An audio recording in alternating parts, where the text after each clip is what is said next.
I would say fit to win is just like whatever's required of that mission. Like it might not necessarily mean like you're the fastest or the strongest. Like, you know, especially now with like the new cyber age, I feel like we need a lot more like mentally fit Marines to kind of like fight those kind of challenges. It's mental, physical, and moral. You can't just be dominant in one of those. You can't just be physically fit and be a good leader. You can't just be mentally fit and be really smart, but you're not physically fit leading your Marines in that type of aspect. So as long as you're doing all three at the same time, you could be like a really, really good, well-rounded leader, lead the Marines under your charge, so.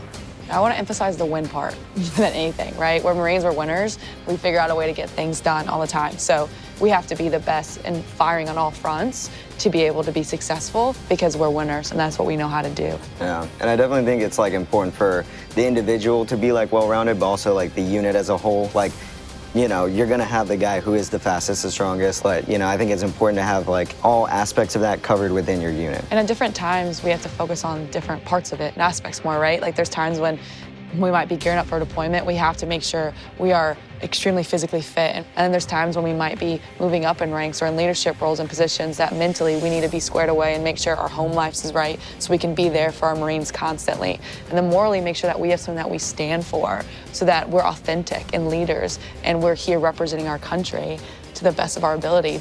And it's also like, there's a lot of standards for Marines, you know? It's not just the leader, it's everybody as a whole that make the Marine Corps. Because if you're just dependent on leaders, what happens if there's just like people who are supposed to be charged with you, like your staff NCOs, like people who are higher ranked than you, right? What happens when they're not there in a situation where you have to be like physically there for other Marines?